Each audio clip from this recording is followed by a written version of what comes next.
नमस्कार दोस्तों, आप सभी का इस चैनल में बहुत बहुत स्वागत है। तो आज के सेशन में हम लोग डिस्कस करने वाले हैं बिहार एसएससी यानी बिहार कर्मचारी चयन आयोग का अवर सांख्यिकी पदाधिकारी ऑब्लिक प्रखंड सांख्यिकी पदाधिकारी का टेस्ट सीरीज को, जो कि देखिए रुक्मणी पब्लिकेशन का है। तो यह जो टेस्ट सीरीज है आपका 16 सेट्स के साथ दिया हुआ है इस बुक में। हम लोग जो है इसमें सेट नंबर 10 को कवर कर रहे हैं, यानी कि वीडियो नंबर 10 है। इससे पहले 1 से लेकर 9 तक जो प्रैक्टिस सेट है वो अलग अलग वीडियो में कवर कर चुके हैं। तो आप हमारे चैनल स्टडी लूप को विजिट कीजिए, वहाँ से एक प्लेलिस्ट बना हुआ है बिहार एसएससी बीएसओ करके, वहाँ से आप सभी टेस्ट सीरीज को प्राप्त कर सकते हैं। क्योंकि यह जो प्रैक्टिस सेट है आपका टेस्ट सीरीज है वो एग्ज़ाम पॉइंट ऑफ व्यू से काफ़ी इंपॉर्टेंट है। हर एक एग्ज़ाम में टेस्ट सीरीज का अपना अलग ही महत्व होता है। तो चलिए, जो आपका 10 नंबर का सेट है वो आपका इसका सिलेबस क्या क्या है, समान अध्ययन, समान विज्ञान, गणित और रीजनिंग से संबंधित आपके टोटल 150 प्रश्न होंगे। तो फटाफट दोस्तों चैनल को सब्सक्राइब कर दीजिए, दोस्तों के बीच शेयर कर दीजिए, क्योंकि एग्जाम पॉइंट ऑफ व्यू से यह सेट्स इंपॉर्टेंट है। तो सेट नंबर 10 का आपका पहला प्रश्न क्या है? तो सेट नंबर 10 का आपका देखिए पहला प्रश्न रीजनिंग से है। तो रीजनिंग और मैथ के प्रश्न जो होगा आपको खुद से सॉल्व करना होगा, क्योंकि यह इसका जो रीजनिंग और मैथ के प्रश्न होते हैं वो खुद से बनाने होंगे, नहीं तो अगर हम इस वीडियो में बनाएंगे तो वीडियो काफ़ी लंबा चला जाएगा। तो इसके लिए आपको यह जो पीडीएफ है टेलीग्राम में का जो लिंक है वो डिस्क्रिप्शन में दिया होगा। टेलीग्राम के माध्यम से आप इस हमारे टेलीग्राम को ज्वाइन कर सकते हैं और ये पीडीएफ को प्राप्त कर सकते हैं। तो पहला, दूसरा देखिए ये सभी रीजनिंग का प्रश्न है। तीसरा नंबर देखिए हम लोग सॉल्व करते हैं। जैसे कि रीजनिंग का प्रश्न का क्या है कि एक निश्चित कूट भाषा में P + Q का अर्थ जो है PQ की पत्नी है, P - Q का अर्थ है PQ का भाई है, और P/Q का अर्थ है PQ का बेटा, और P × Q का अर्थ है PQ का पिता है। ठीक है, तो यदि B/K × T + M × O है तो K का O से क्या संबंध है? तो ये आपका ब्लड रिलेशन से संबंधित आपका प्रश्न है रीजनिंग का। तो आपको देखिए इसको सॉल्व कीजिएगा। जो भी आपका माँ का पिता आएगा O का जो है संबंध K से, वो माँ के पिता होंगे, यानी ऑप्शन नंबर डी इसका करेक्ट आंसर होगा। तो उसी प्रकार से आपको जो है सभी रीजनिंग और मैथ के प्रश्नों को सॉल्व कीजिए। हम इसमें प्रश्न नंबर 13 से सॉल्व करने वाले हैं, जो कि समान अध्ययन और समान विज्ञान से रिलेटेड प्रश्न है। तो प्रश्न नंबर 13 है कि इनमें से किस फसल का ज्ञान वैदिक काल के लोगों को नहीं था? तो वैदिक काल के लोगों का जो ज्ञान है वो तंबाकू के बारे में नहीं था। तंबाकू यानी ऑप्शन नंबर डी इसका करेक्ट आंसर है। बाकी चावल के बारे में, गेहूं के बारे में और जौ के बारे में जो है वैदिक काल के लोगों को ज्ञान था। सो ऑप्शन नंबर डी इसका राइट आंसर है। 14 नंबर है कि प्रथम जैन महासभा का आयोजन कहाँ हुआ था? तो प्रथम जैन महासभा का आयोजन पाटलिपुत्र में हुआ था। पाटलिपुत्र यानी ऑप्शन नंबर ए इसका करेक्ट आंसर हो जाएगा। नेक्स्ट है 15 नंबर के अंतर्राष्ट्रीय तिथि रेखा कहलाता है।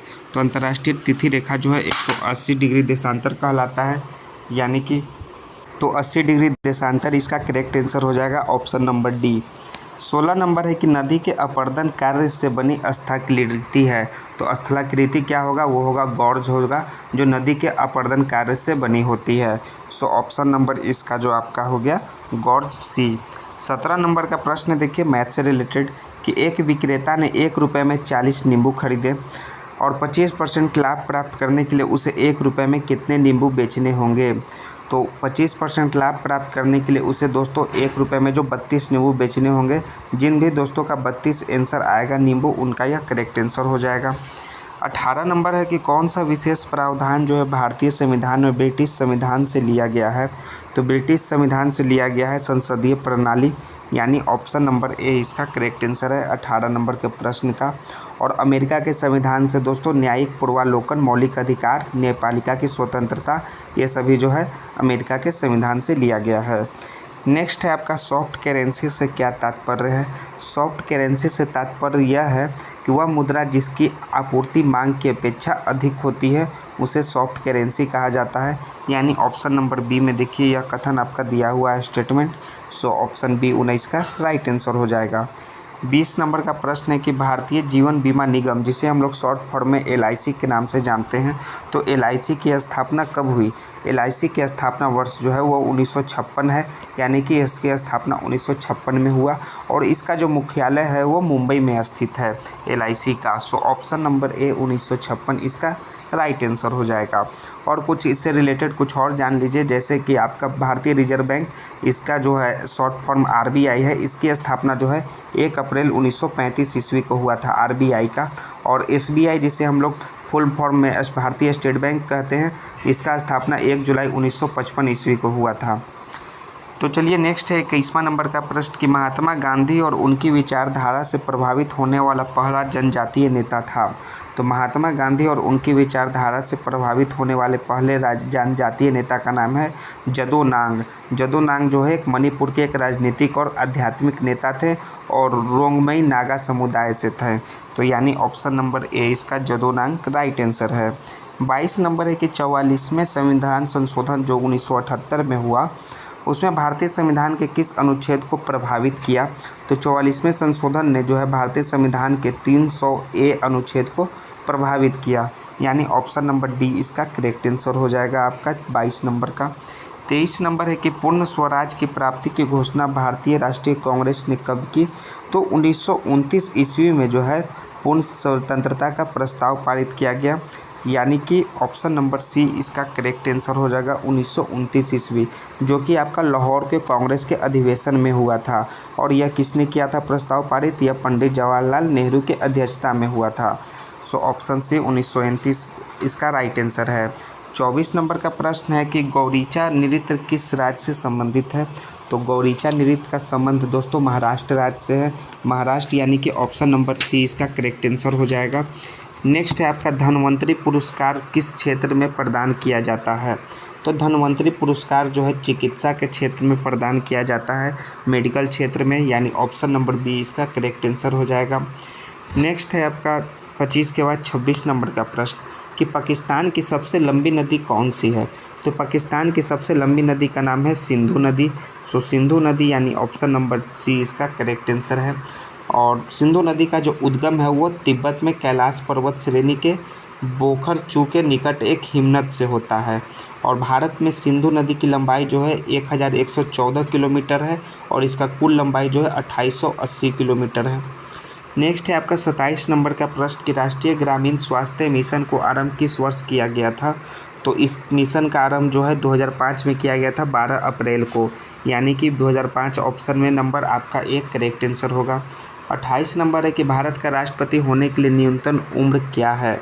तो भारत के राष्ट्रपति होने के लिए न्यूनतम उम्र जो है वो 35 साल होनी चाहिए। कितना न्यूनतम उम्र? 35 साल। सो ऑप्शन नंबर डी इसका करेक्ट आंसर हो जाएगा।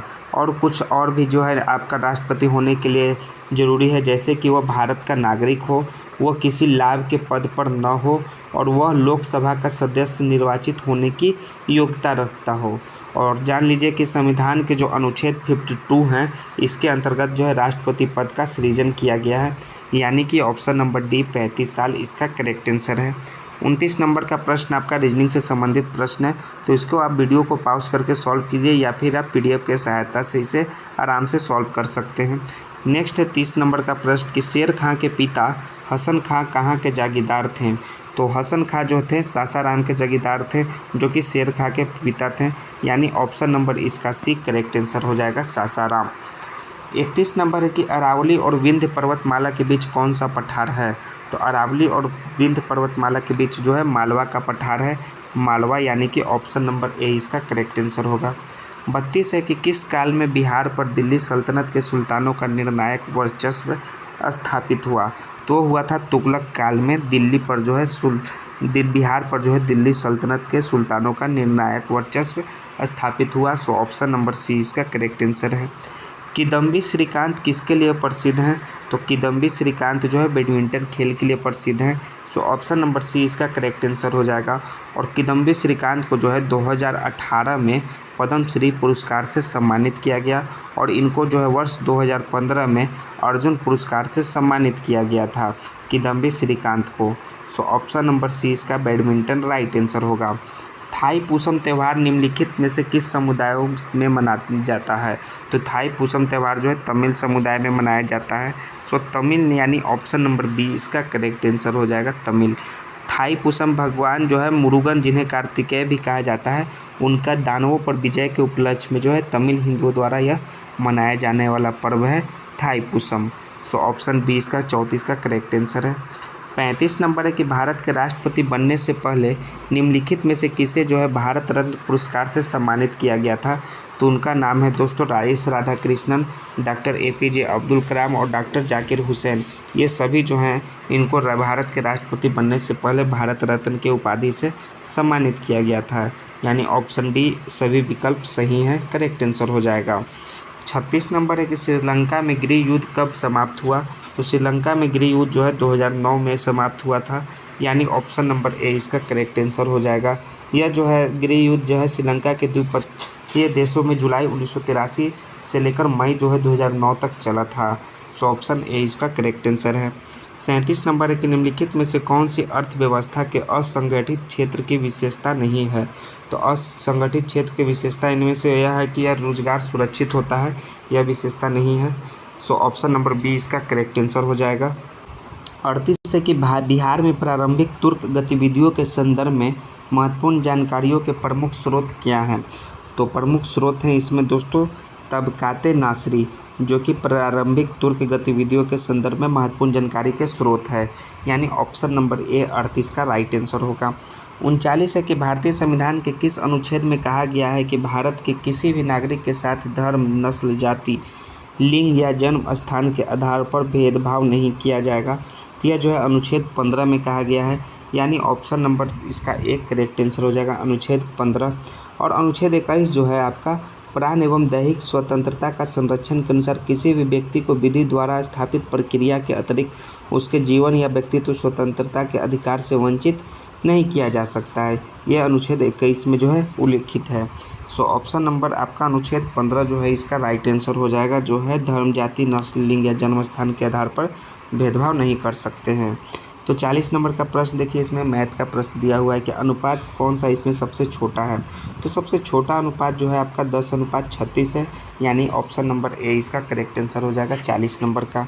41 है कि उत्तर ध्रुव से दक्षिण ध्रुव तक को जोड़ने वाली संदर्भ रेखाएं क्या कहलाती है। तो यह संदर्भ रेखा जो है देशांतर कहलाती है।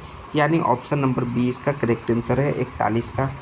42 नंबर है कि दक्षिण से उत्तर की ओर भारत की मुख्य भूमि का विस्तार 37 डिग्री उत्तरी तथा अक्षांश है। तो वो क्या है दोस्तों, वो है आपका 8 डिग्री 4 इंच उत्तर है। यानी ऑप्शन नंबर डी 42 का करेक्ट आंसर हो जाएगा।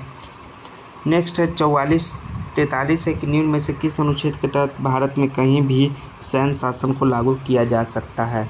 तो अनुच्छेद 34 के तहत जो है भारत में कहीं भी सैन्य शासन को लागू किया जा सकता है। यानी ऑप्शन नंबर सी इसका करेक्ट आंसर है, अनुच्छेद 34। निम्नांकित श्रृंखला में प्रश्नवाचक चिन्ह के स्थान पर क्या आएगा। ये देखिए यहाँ पर प्रश्नवाचक चिन्ह है। इस श्रृंखला में आपका जो आएगा, जो भी दोस्त सॉल्व कर रहे हैं, यह 37 जिनका भी आएगा उनका यह करेक्ट आंसर होगा 37। 45 नंबर है कि स्वतंत्र भारत की पहली नदी बांध इनमें से किस नदी पर बनाया गया था। तो स्वतंत्र भारत का पहला नदी बांध जो है दामोदर नदी पर बनाया गया था। यानी ऑप्शन नंबर सी इसका करेक्ट आंसर है, दामोदर नदी। और दामोदर घाटी निगम स्वतंत्र भारत का पहला बहुउद्देशीय नदी घाटी परियोजना है, जो 7 जुलाई 1948 को अस्तित्व में आया।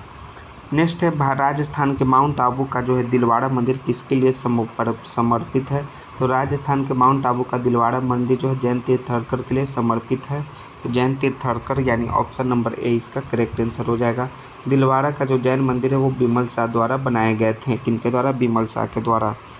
नर्मदा घाटी और विंध्य के दक्षिणी भाग के पश्चिमी भाग में एक क्षेत्र है जो भी कहा जाता है, क्या कहा जाता है, जो कि कहा जाता है निमाड़ी, निमाड़ी कहा जाता है। यानी ऑप्शन नंबर ए इसका 47 का करेक्ट आंसर है। 48 है मैथ से रिलेटेड प्रश्न की आपको सॉल्व करने पर कितना होगा वो बताना है। तो सॉल्व करने पर दोस्तों वो आएगा 8:24:18:21। ये आपका सॉल्व करने पर आपका मान आएगा। सो ऑप्शन नंबर बी आपका करेक्ट आंसर है 48 का।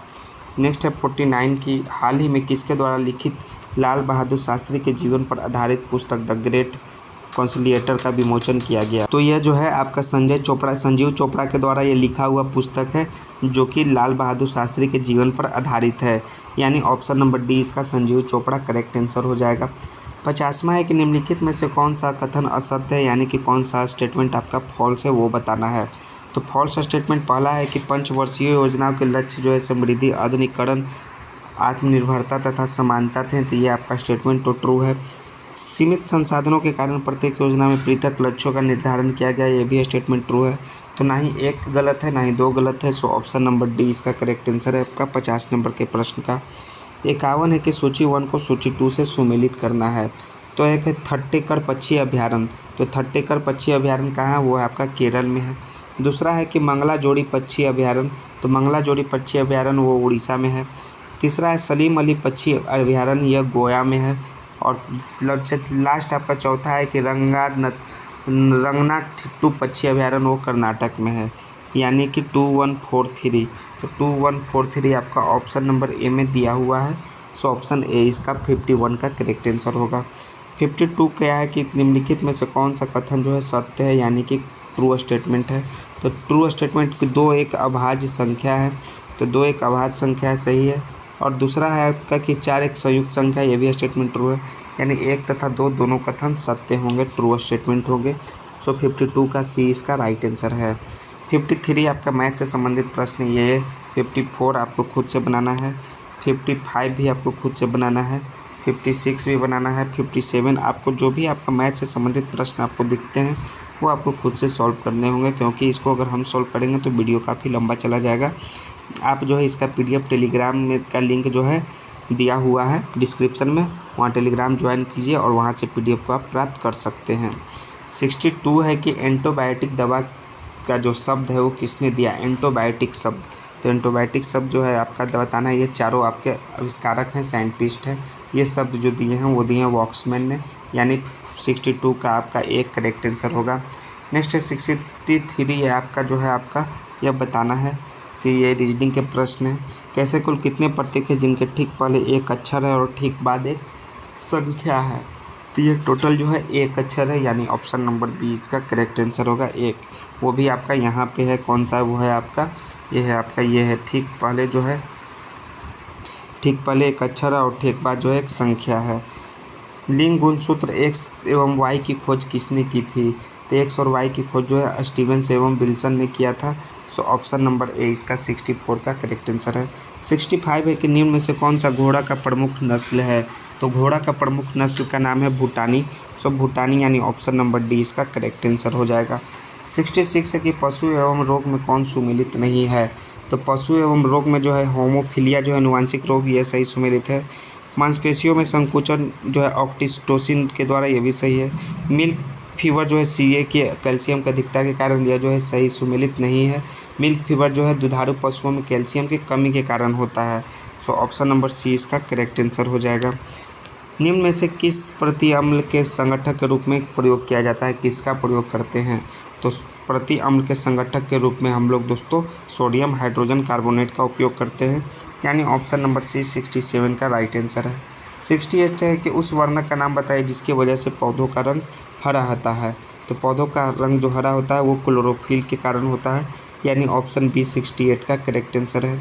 69 है कि सूर्योदय या सूर्यास्त के समय सूर्य का रंग लाल दिखता है, क्योंकि सूर्योदय या सूर्यास्त के समय सूर्य का रंग जो है लाल दिखता है। इसका कारण है कि अधिक तैरंग धैर्य का प्रकाश जो है प्रकीर्णन कम होता है तथा अधिक दूरी तय करता है, इस कारण जो है लाल दिखता है। सो ऑप्शन नंबर इसका करेक्ट आंसर हो जाएगा ए। बोटुलिज्म जो कि क्लास्ट्रीडियम बोटुलिनम के कारण होता है वो प्रभावित करता है। तो ये सभी बायोलॉजी से संबंधित प्रश्न है। वो किसको प्रभावित करता है? वो प्रभावित करता है दोस्तों आंतों को, यानी ऑप्शन नंबर ए इसका करेक्ट आंसर है।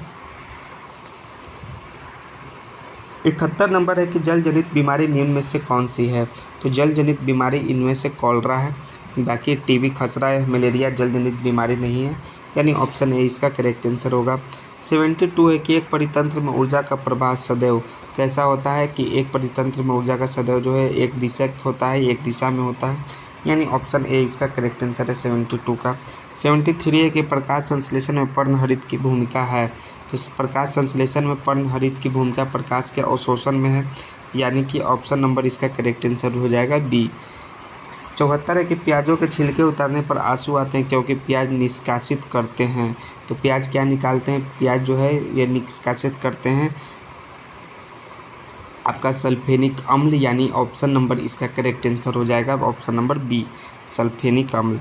निम्नलिखित में से कौन सा कथन सही नहीं है?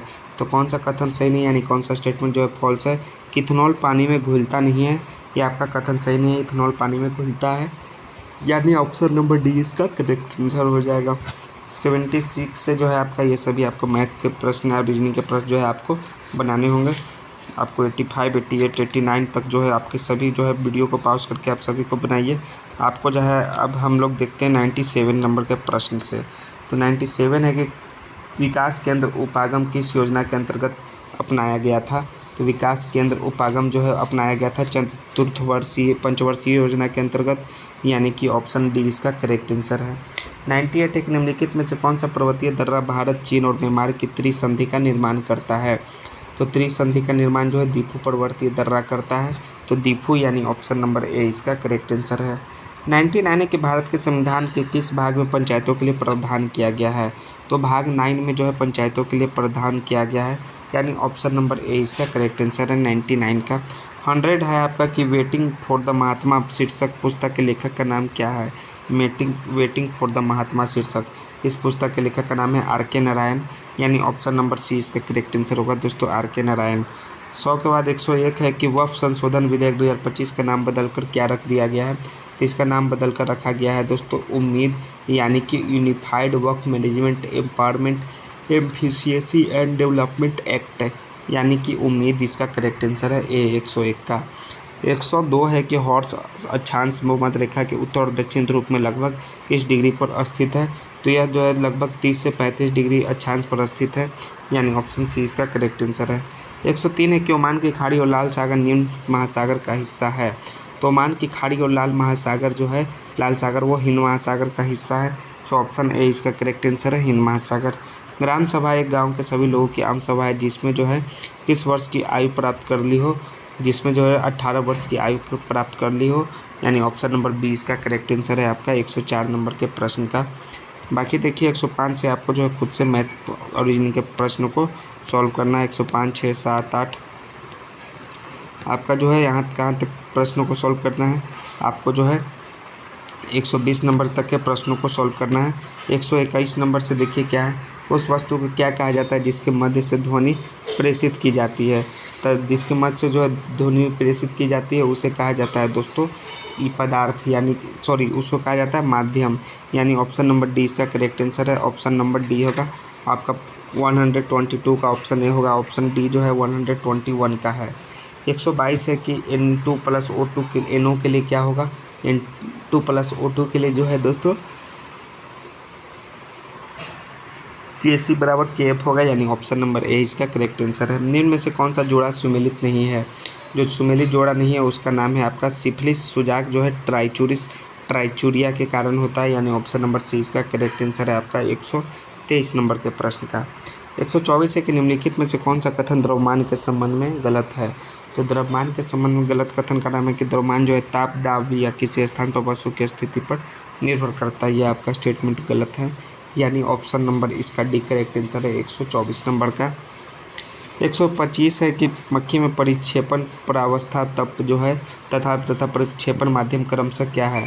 तो यह जो है दोनों क्रमशः जो है आपका 125 नंबर का ठोस तथा द्रव है, यानी ऑप्शन बी इसका करेक्ट आंसर है द्रव तथा ठोस। 125 के बाद 26 नंबर का प्रश्न है कि दो रासायनिक स्पीशीज एक तथा वाई आपस में संयुक्त होकर उत्पाद P बनाती है, तो दो एक्स और वाई दोनों उपस्थित है x + y, तो आपको बताना है 126। तो इसमें जो है आपका P जो है एक यौगिक है और x y तत्व है तथा P का एक निश्चित संगठन है, ये आपका ट्रू स्टेटमेंट है, यानी ऑप्शन नंबर इसका जो है डी करेक्ट आंसर हो जाएगा 1, 3 और 4 126 का। 127 है कि सीमेंट के जमने के दौरान क्या घटना होती है? इस दौरान जो है सीमेंट का जो है जलयोजन क्रिया होता है, तो जलयोजन क्रिया यानी ऑप्शन नंबर सी 127 का करेक्ट आंसर होगा। 128 है कि इसका उपयोग किसके उत्पादन में किया जाता है? इसका उपयोग जो है ब्रेड तथा बियर उत्पादन में किया जाता है, यानी कि ऑप्शन नंबर सी इसका करेक्ट आंसर है आपका 128 का। 129 है कि सांड की तुलना में बैल अधिक सीधा साधा विनम्र इसलिए होता है कि बैल के भीतर तो बैल के भीतर जो है एक रक्त टेस्टोस्टेरोन के स्तर निम्न होते हैं। सो ऑप्शन सी 129 का करेक्ट आंसर है। 130 है कि निम्नलिखित में से कौन सा एक जल प्रदूषक का है जो जैव संकेती नहीं है। तो जल प्रदूषक का जैव संकेती नहीं है, वो है आपका स्टोन फ्लाई, यानी ऑप्शन नंबर सी 130 नंबर का करेक्ट आंसर हो जाएगा। 131 ये सब सभी आपके प्रश्न जो है आपको खुद से सॉल्व करना है। 131 से लेकर आपका जो है 140 नंबर के प्रश्न तक आप सॉल्व कीजिए। 140वां के बाद 141 है कि हाल ही में विदेशी रूप से विकसित जो है नौसेना एंटी शिप मिसाइल जो है शॉर्ट रेंज जिसका नाम है NASM-SR का सफल परीक्षण कहाँ किया है। तो इसका जो सफल परीक्षण क्या है 41 नंबर का, वो किया है आपका चांदीपुर में, यानी ऑप्शन नंबर सी इसका करेक्ट आंसर होगा। नेक्स्ट है 142 से आपको रीजनिंग से संबंधित प्रश्न है, इसको आपको खुद से सॉल्व कीजिए वीडियो को पॉज करके। 142 के बाद 43 की ग्लोबल फायर पावर इंडेक्स के अनुसार भारत की रैंकिंग है।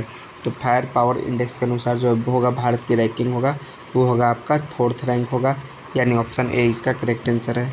RBI द्वारा 5 वर्षों के बाद तय की गई रेपो रेट कितने प्रतिशत है। तो RBI द्वारा तय किए गए रेपो रेट जो है 6.25% है। बिहार में आयोजित महिला एशियन हॉकी चैंपियनशिप 2024 में भारत ने किसे हराकर खिताब जीता। तो बिहार में आयोजित चीन महिला जो है एशियन हॉकी चैंपियनशिप 2024 में भारत ने चीन को हराकर खिताब जीता है। तो भारत इसका करेक्ट आंसर हो जाएगा आपका। 125 का आपका ए जो है इसका करेक्ट आंसर है चीन। किस राज्य ने वित्तीय वर्ष 2024-25 को युवा वर्ष के रूप में घोषित किया है। 146 नंबर का प्रश्न है, वो है आपका अरुणाचल प्रदेश, यानी ऑप्शन नंबर डी इसका करेक्ट आंसर है। 147 को आपको खुद से सॉल्व कीजिए। 48 की कांग्रेस ने पहली बार भारत की स्वतंत्रता प्रस्ताव पारित किया था। तो स्वतंत्रता प्रस्ताव जो है पारित कब किया था, वो किया था आपका 1929 को जो है लखनऊ जो क्या कहते हैं लाहौर अधिवेशन में। ऑप्शन नंबर ए 148 का राइट आंसर है। 149 है कि जनवरी 2025 में जो है सोनमर्ग टनल का उद्घाटन नरेंद्र मोदी जो है कहाँ पे किए हैं, मोदी जी द्वारा कहाँ पे किया गया। तो इसका उद्घाटन जो है नरेंद्र मोदी जो द्वारा जो है दिव्यांगजन से किया गया, यानी ऑप्शन नंबर ए 150 का करेक्ट आंसर हो जाएगा। तो आपका देखिए टोटल सेट नंबर 10 का जो है टोटल 150 प्रश्न जो है समाप्त हुए। तो आपका जो है ये PDF आंसर की के साथ आपको मिल जाएगा, अवेलेबल हो जाएगा, प्रदान कर दिया जाएगा। टेलीग्राम का लिंक आपके डिस्क्रिप्शन में, इस वीडियो के डिस्क्रिप्शन में दिया हुआ है, वहाँ से आप टेलीग्राम को ज्वाइन कर सकते हैं और आपका जो है PDF भी वहाँ पे अवेलेबल हो जाएगा। तो जय हिंद साथियों, नमस्कार। तो जय हिंद साथियों, फिर हम लोग जो है सेट नंबर 11 में नेक्स्ट वीडियो में लेकर मिलते हैं। धन्यवाद दोस्तों, और हाँ चैनल को सब्सक्राइब करना नहीं भूलिएगा। धन्यवाद दोस्तों।